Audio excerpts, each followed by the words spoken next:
Assalamualaikum warahmatullahi wabarakatuh.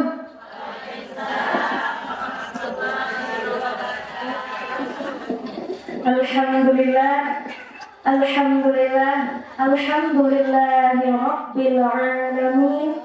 Assalatu wassalamu ala habibina sayyidina Muhammad bin Abdullah wa ala alihi wa ashabihi Rasulullah ajma'in. Allahumma ya Rabbana a'inna ala dhikrik wa syukrik wa husni ibadatik warzuqna ya Rabbana taubatan qabla al-maut wa syahadatan 'inda al-maut wa jannatan ba'da al-maut. Allahumma nusur ikhwanina al-muslimina fi Palestin. Allahumma nusur ikhwanina al-muslimina fi Palestin. Allahumma nusur ikhwanina al-muslimina fi Palestin. Amin, amin ya rabbal alamin. Amma ba'd. Alhamdulillah, pada siang yang berbahagia ini kita dapat berkumpul di majelis ta'lim An-Nur. An-Nur yang sama-sama kita banggakan ini. Tepatnya di kediaman Ibu Iyana. Kemarin baru dikabarin diminta isi majelis ta'lim, kata Pak Haji. Ya, padahal hari ini akan berangkat ke tanah suci, Masya Allah. Tanah suci, tanah haram. Kenapa namanya tanah haram? Haram berarti dia haram kan? Haram. Jadi seperti kita tahu haram itu tidak boleh dilakukan ya. Ini beda loh. Haramnya itu suci ya. Maksudnya itu ada perbuatan yang haram dilakukan di tanah haram itu, seperti mencuri, apalagi menggosip, itu semua haram dilakukan di tanah haram. Makanya namanya tanah haram. Terus nanti ada lagi perbuatan-perbuatan yang seharusnya dikerjakan dan ditinggalkan di tanah haram. Jadi itulah tanah haram, tanah yang suci. Biasanya kita di sini apapun kita bisa lakukan, yang berpahala, yang berdosa, yang tergolong maksiat juga kita lakukan. Tapi kalau dari tanah haram sudah menginjakkan kaki di tanah suci, di tanah haram tidak boleh dilakukan lagi. Karena apa? Ada hadis dari hadis Rasulullah SAW yang bunyinya as-salatu fi masjid Nabawi khairun min alfi salatin fi ma'adahu illa al-masjid al-haram.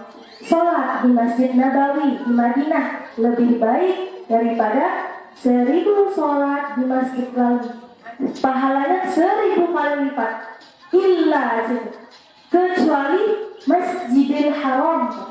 Masjidil Haram ada berapa? Ada berapa pahalanya yang pernah ibu-ibu dengar?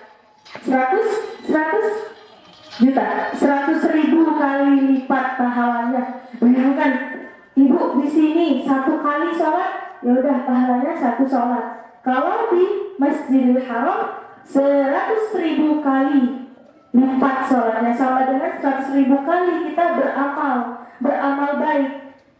Jadi nanti semoga tidak hanya sahibul bait, tidak hanya yang mempunyai acara ini yang bisa umroh, semoga kita semua dapat menginjakan kaki di tanah suci. Amin, amin ya rabbal alamin.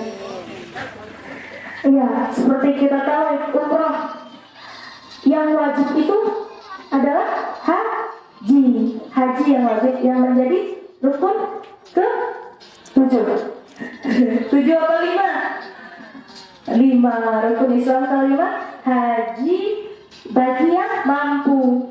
Tapi sekarang sudah diteliti ulama internasional ada ulama yang menyebarkan, yang mengatakan fatwa bahwa haji, apalagi di Indonesia itu tidak wajib, karena nunggunya 25 tahun, 30 tahun untuk nunggu haji. Walaupun kita mampu, tapi nunggunya 30 tahun. Umur kita sekarang 40, nanti udah 70, ibadahnya tidak maksimal. Bahkan pakai kursi roda untuk ke Masjidil Haram aja cuman bisanya pakai kursi roda. Jadi ada fatwa ulama, ini tidak perlu dipakai Bu ya, tidak perlu harus dipakai, tapi boleh dipakai. Jadi katanya haji itu tidak wajib, yang paling wajib umroh, karena umroh bisa dilakukan siapa aja selagi ada rezeki. Selagi ada rezeki, daripada ibu-ibu, bukan daripada Bu ya, lebih baik umroh dari ibu-ibu ada rezeki, misalkan mending beli emas biasanya kan, ibu mending beli emas, nabung, padahal kita tidak tahu umur kita sampai kapan. Lebih baik apa? Tabung buat umroh, langsung setor umroh. Karena ibu, kalau ibu sudah sampai menginjakkan kaki di tanah suci itu pasti bergetar hati ibu, bergetar hatinya, semua badan bergetar. Jangankan ketika menginjakkan kaki, ketika mengucapkan talbiyah. Apa itu talbiyah? Labbaik Allahumma labbaik. Itu nanti ya sebelum pas di bandara nanti ada ininya, petugasnya, ustadznya, ketua rombongannya yang baca sama-sama, labbaik Allahumma labbaik, labbaik la syarika laka labbaik, innal hamda wa ni'mata laka wal mulk la syarika lah. Nah itu ketika kita menyebutkan itu di sini biasa aja, kayak ya udahlah, kayak zikir biasa. Tapi kalau kita sudah mengucapkannya setelah setor umroh, setelah dapat koper umroh, dapat perlengkapan umroh, itu berbeda Bu. Saya merasakannya. Saya berangkat kemarin umroh dari Mesir dekat dari Mesir. Jadi saya dari Mesir itu berangkat bareng teman-teman, sama kawan-kawan. Nah itu ketika packing barang, urus barang gitu, itu sudah bergetar hati. Sampai bandara langsung umroh. Nah umroh itu kenapa kita wajib? Apa sih yang kita dapat dari umroh? Apakah umroh sekedar mengunjungi tanah haram, mengunjungi Ka'bah, mengunjungi rumah Allah? Tidak. Umroh itu ibadah penghapus semua dosa-dosa kita, kafarat namanya, penghapus dosa-dosa kita. Jadi seberapa banyak pun dosa kita, kalau kita sudah melaksanakan satu kali umroh, itu apa kata Allah? Allah janjikan akan terhapus semuanya, karena itu kafarat buat dosa-dosa kita. Nah ini yang merasa dirinya banyak maksiat atau tidak sengaja, kita tidak tahu ya, dosa maksiat yang pernah kita lakukan, baik itu ke kawan, tetangga, musuh atau yang lainnya, bisa terhapus di sana. Ibu buat dia di Mekah itu, di tanah suci itu, Masya Allah, ibu sebut aja satu keinginan ibu di dalam hati, itu langsung datang. Saya pernah, karena mahasiswa Bu ya, lagi umroh. Mahasiswa umroh tidak di hotel, jadi tidak ada makan, lapar, tidak makan dari pagi. Saya sama teman-teman terbesit, ya Allah lapar, belum makan ya Allah. Akhirnya apa? Datang seseorang, orang waktu itu kayaknya dia orang Sudan, kulitnya agak hitam. Nah dia ngasih semangkok ya bahasanya, sekotak nasi sama ayam nasi Arab, nasi biryani. Udah dikasihnya lagi duit tuh. Terus dia nanya, kamu dari mana? Dari Indonesia. Dari enti min aina? Kamu dari mana? Min Indonesia. Oh kamu dari Indonesia, Masya Allah. Kamu tahu Indonesia? Kata saya. Tahu katanya. Masya Allah, Indonesia aktsarul muslim di dunia. Muslimin paling banyak di dunia. Jadi Indonesia itu terkenal dengan muslim yang paling banyak di dunia. Berkumpul di satu negara Indonesia. Di luar sana pokoknya di semua negara Arab itu suka sama Indonesia. Karena orang Indonesia suka belanja. Karena orang Indonesia adalah yang paling banyak muslimnya, yang paling ramah, yang tidak bertele-tele lah bahasanya. Biasanya orang Arab itu misalkan belanja atau ibadah itu dia tidak mau kalah tuh, didorong-dorongnya kita. Kalau Indonesia biasanya sabar, didorong, astagfirullah, lagi ibadah, astagfirullah. Nah, kalau Indonesia itu biasanya lebih sabar karena dia tahu diri, badannya kecil. Ya, itu kalau umroh. Nah, umroh itu untuk menghapus semua dosa-dosa kita. Jadi bukan sekadar mengunjungi rumah Allah. Kalau ibu sudah punya rezeki, bisa mungkin ditabung sedikit demi sedikit untuk umroh. Sedikit aja itu udah 2 tahun, 3 tahun sudah bisa naik. Ya terserah nanti mungkin pakai travel apa, travel yang ada yang promo maupun tidak promo itu biasanya sama-sama sampai di kota Mekah. Cuman mungkin hotelnya agak berbeda. Kemarin saya mau sharing Bu, berbagi ilmu. Kemarin ada jamaah dari Sulawesi Bu. Saya bawa pas lagi di Mekah, bawa jamaah, bawa ke Raudhah. Raudhah itu apa? Raudhah itu taman surga. Raudhah riyadul jannah. Ma baina mimbar wa maqam Rasulullah sallallahu alaihi wasallam raudhatun min riyadil jannah. Apa yang ada di antara makam Rasulullah dan mimbar Rasulullah itu taman surga. Jadi di Masjid Nabawi Bu, Masjid Nabawi di Madinah. Jadi Madinah Mekah itu bukan dekat Bu ya. Madinah Mekah itu bukan seperti kilo 5 Tembilahan. Madinah Mekah itu jauh. Kayak kilo 5 Pekanbaru lah. Jauh 6 jam jaraknya kalau pakai bis. Nah di Madinah itu ada Masjid Nabawi, masjidnya Rasulullah. Kenapa dinamakan Nabawi? Karena Rasulullah selalu mengatakan masjidku, ini masjidku. Karena itu masjid yang dibangun Rasulullah. Jadi dinamakan Masjid Nabawi. Nah di Masjid Nabawi itu ada namanya Raudhah. Ini yang selalu saya sampaikan ke ibu-ibu jamaah itu ketika memasuki Raudhah itu kecil Bu ya. Cuman setiap yang masuk ke sana pasti menangis. Itu sepetak kecil bagian dari surga. Itu bakal diangkat di surga. Kata hadis qudsi, hadis yang lafaznya dari Rasulullah, isinya dari Allah. Nah, dari di situ di Raudhah itu nanti ketika kita masuk, kita akan bertemu di situ ada makam Rasulullah. Rasulullah memang lahir di Mekah, tapi dimakamkan di Madinah. Nah, di Masjid Nabawi itu ada makam Rasulullah. Masjid Nabawi itu besar, 400.000 hektar.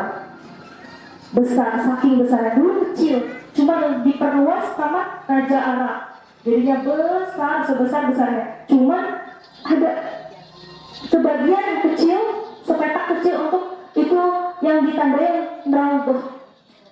Ada makam Rasulullah di sana Ibu. Bayangkan Ibu, ketika kita di Indonesia, dimanapun kita berada, berselawat kepada Rasulullah jauh. Terus kita sampai di sana bisa langsung berselawat kepada Rasulullah di depan makam Rasulullah. Bayangkan Rasulullah, jangankan di makam Rasulullah, kita di sini, kita rajin berselawat, Rasulullah datang ke hadapan kita. Apa kata hadis Rasulullah SAW? Bahwasanya Allah akan mendatangkan ruh Nabi Muhammad ketika kita mengucapkan salawat. Jadi ketika ibu mengucapkan Allahumma sholli ala sayyidina Muhammad wa ala ali sayyidina Muhammad, ini saya mengatakan ini, saya merinding. Allahu a'lam. Di hadis itu, hadisnya sahih, Rasulullah ada berdiri di hadapan kita semua. Ruhnya Rasulullah menjawab salam yang kita sampaikan. Salawat itu salam Bu ya. salam, kita salamnya sama ke si Anu gitu. Nah itu kita salam langsung kepada Rasulullah. Nah kalau kita bisa sampai ke tanah suci ke Madinah, kita bisa langsung salam kepada Rasulullah. Nah di situ kita ada hadis juga di sana, mustahil doa tidak akan terkabulkan kalau sudah menginjakkan raudhah. Jangan berlomba-lomba orang untuk masuk raudhah.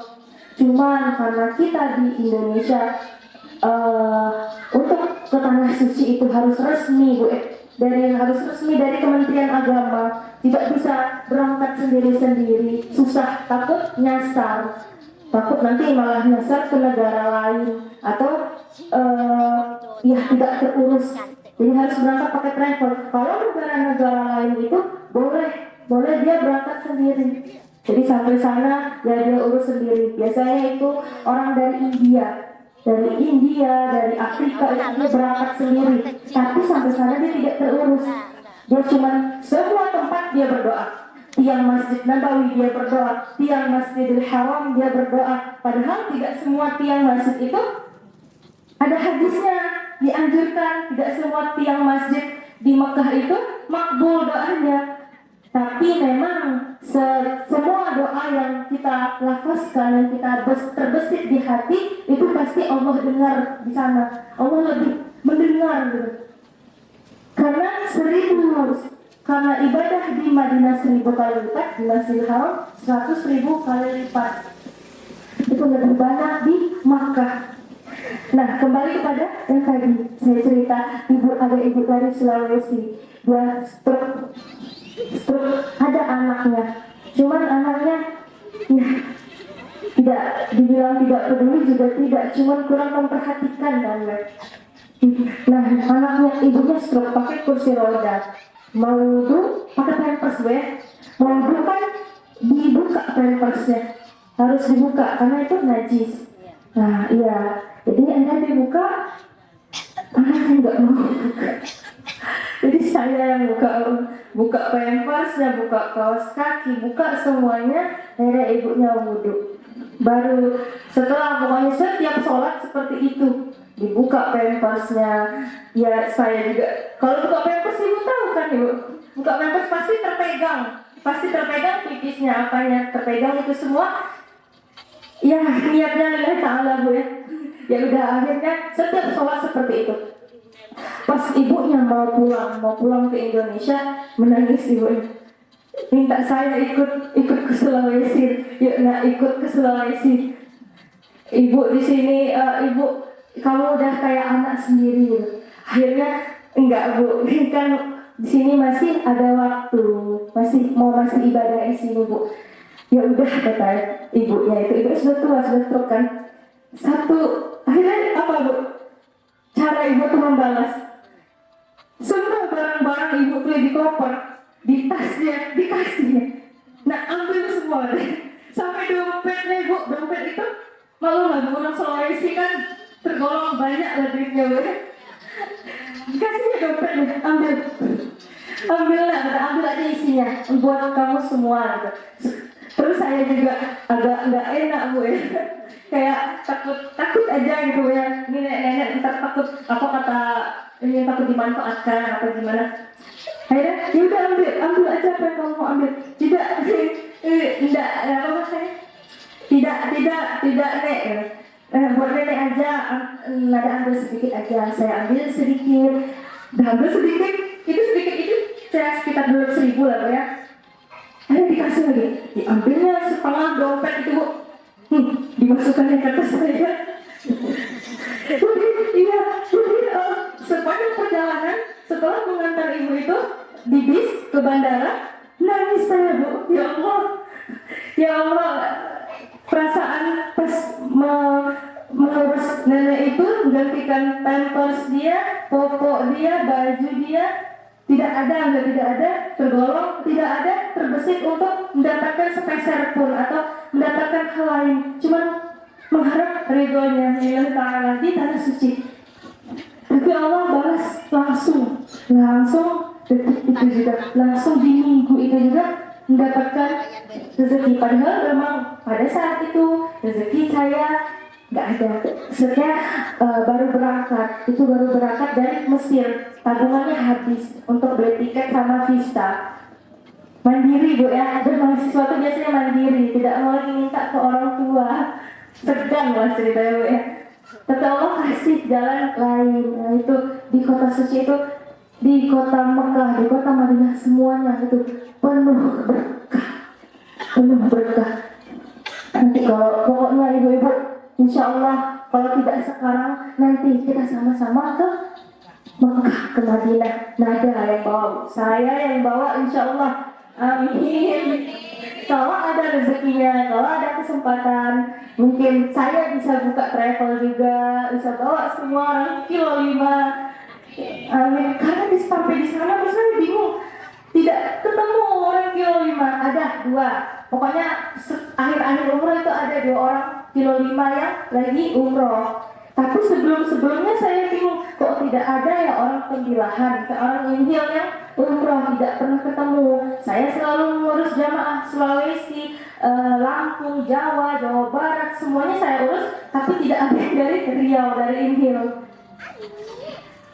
Setahu saya Bu ya, orang Inhil itu atau orang kilo 5 lah, insya Allah rezekinya banyak, usahanya banyak, kebunnya banyak, bisnisnya banyak. Kebun kelapa, kebun pinang, sawit, itu banyak. Tapi sedikit yang mau ke tanah suci rasanya Bu ya. Mau belum? Insya Allah Bu ya. Mau insya Allah. Iya gitu.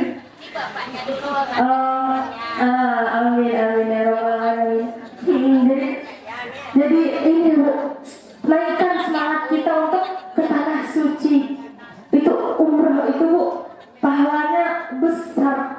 Sudah pahalanya dapat, dosa kita diampunkan, itu tabungan Bu, tabungan kita di akhirat, tabungan kita di yaumul hisab, di hari dihitungnya semua amal. Tabungan itu tidak hanya bisa untuk diri kita sendiri, kita bisa umroh membadalkan untuk orang yang sudah mati, sudah meninggal. Nah sampai di sana, sampai di kota Mekah itu kita tidak umroh sekali Bu ya. Umroh itu bukan perjalanannya Bu ya. Kita mau berangkat ke tanah suci, saya mau umroh. Itu bukan umroh, itu bukan perjalanannya. Umroh ini ibadahnya. Jadi nanti ada rangkaian umroh, ada mikot ambil mikot. Terus nanti ada tawaf itu yang keliling Ka'bah. Terus ada namanya tahallul itu yang gunting rambut. Nah itu namanya umroh Bu ya. Kalau untuk perjalanannya itu bukan umroh itu ibadahnya. Dari kita ambil mikot itu maksudnya niat, kita lafaz labbaika Allahumma umrah. Aku menerima panggilanmu ya Allah untuk umroh. Nah itu dari mulai niat di situ sampai tahallul, sampai kita digunting rambutnya sedikit, itu baru umroh. Nah jadi pas kita pergi sama ikut travel itu biasa umrohnya banyak, umrohnya 3 kali. 3 kali kita ambil niat, 3 kali atau 2 kali. Nah yang pertama itu wajib buat diri kita sendiri. Nah yang kedua, yang ketiga itu boleh untuk saudara kita yang sudah meninggal, Bu ya, atau yang sudah sakit, tidak ini lagi, tidak kuat lagi rasanya dia berdiri, tidak kuat lagi untuk menjalankan ibadah umrah, kita boleh menggantinya. Misalkan labbaika Allahumma umratan li Soekarno, nama kakek kita yang sudah meninggal. Nah itu boleh di umrah kedua, umrah ketiga kita boleh menghadiahkan untuk yang sudah meninggal. Ibaratnya Ibu ya, umrah ini kalau kita kirim untuk orang yang sudah meninggal itu jackpot. Apa namanya Bu ya, hadiah besar, tidak terukir hadiahnya, tersenyum, tertawa arwah di sana, bersyukur ada yang masih mengingat dia, yang masih mau beribadah untuk dia, apalagi kalau misalkan itu anak-anaknya, cucu-cucunya yang melakukan itu suatu hal yang tidak terkira. Arwah itu tersenyum, tertawa dia melihat kita, melihat keturunannya bisa memberikan hadiah. Sudah ditelepon sama travelnya, katanya sudah disuruh Jira, disuruh tunggu di simpang. Jadi ya, akhir kalam, mohon maaf apabila terlalu singkat atau terlalu bertele-tele ada sharing. Saya sharing di majelis taklim ini, gimana kita di sana, apa sih yang kita dapat di sana, pahala yang tidak terkira, pengalaman yang pasti setiap orang yang pernah menginjakkan kaki di tanah suci pasti ingin balik lagi ke tanah suci. Jelas kata yang sudah naik, terus yang sudah umroh. Jadi selagi ada rezeki usahakan umroh gue. Haji nggak apa-apa nggak haji karena lama gitu. Memang sudah ada fatwa untuk Indonesia kelamaan, jadi haji tetap wajib, hukumnya aslinya wajib. Cuman karena lihat kondisi sekarang lama nunggunya, lebih baik ibu umroh dulu. Sampai dulu ke sana. Nanti sampai di sana minta rezeki, minta waktu dipanjangkan umurnya bisa merasakan haji. Iya, jadi ada cerita lagi bu, masih sudah ada pengusaha terkenal suami istri di Jakarta. Saya kenal dia 1 bulan itu 4 minggu, 3 minggu dia bolak-balik Jawa Jakarta, Jawa Barat Jakarta, 3 minggu kerja, bisnisnya nonstop, 1 minggu setiap bulannya dia sisakan untuk umroh 1 minggu. Jadi semakin sering umroh, semakin sering dia beribadah ke tanah suci, semakin luas rezekinya, semakin banyak yang masuk, semakin laris bisnisnya. Jadi umroh itu bukan penghalang rezeki atau penghabis rezeki sekedar ibadah. Kalau kita serius mau umroh, ibadahnya serius juga, rezeki kita malah makin banyak setelah pulang umroh. Apalagi setelah pulang haji, rezekinya pasti makin banyak. Karena Allah sudah menjanjikan itu. Sudah di Al-Quran Allah janjikan, di hadis juga Allah janjikan. Pasti rezekinya makin banyak. Jadi jangan takut-takut untuk pergi umrah. Alhamdulillahirrahmanirrahim. Sudah selesai sekitar setengah jam ya. Setengah jam pengajian kita. Alhamdulillahilladzi hadani bil Islam wa arsyadani ila ada manasik hajjan mabrura. Insyaallah amin amin rabbal alamin. Semoga Bapak yang berangkat, Bapak siapa namanya? Syahrijal. Semoga Bapak Syahrijal mendapatkan umroh yang mabrur. Kita sama-sama doakan amin ya rabbal alamin. Diberikan kesehatan dan kekuatan untuk melaksanakan semua ibadahnya, ziarahnya. Nanti tidak sekedar ibadah di sana Bu, kita bisa ziarah keliling Madinah sama ke Mekah. Pasti di sana ada agendanya untuk travel. Semoga Bapak Syahrijal bisa melaksanakan ibadah umrah dengan lancar. Allahumma ja'alhu hajjan mabruran wa sa'yan mashkuran. Amin amin ya rabbal alamin. Sedikit kita mendoakan untuk Bapak Syahrijal. Amin amin ya rabbal alamin. Alhamdulillahirabbil alamin. Assalatu wassalamu ala habibina sayyidina Muhammad bin Abdullah wa ala alihi wa sahbihi ajma'in. Allahumma salli ala nabiyil ummi wa ala alihi wa ashabihi ajma'in. Allahumma ilaika tawajjahna wa bika i'tasamna. Allahumma kfina ma hammina wa ma la nahtam lah. Allahumma zawwidna taqwa wa ghfir lana dhunubana. Allahumma ja'al Syahrijal hajjan wa umratan mabrurah wa sa'in mashkura wa dhanban maghfura wa amalan salihan maqbula wa tijaratan lan tabur ya 'alima ma fi sudur akhrijna ya Allah min adh-dhulumati ila an-nur. Allahumma inna nas'aluka mujibati rahmatik wa 'izaima maghfiratik wa salamata min kulli ithmin wal ghanimah min kulli birri wal fawza bil jannah والنجاة من النار. اللهم قنعنا بما رزقتنا وبارك لنا فيما أعطيتنا واخلق علينا كل غائبة لي منك بخير. آمين آمين يا رب العالمين. سبحانك ربك رب العزة عما يصفون وسلام على المرسلين والحمد لله رب العالمين. آمين آمين يا رب العالمين. وبالله التوفيق والهداية. Wassalamu alaikum warahmatullahi wabarakatuh. Waalaikumsalam warahmatullahi wabarakatuh.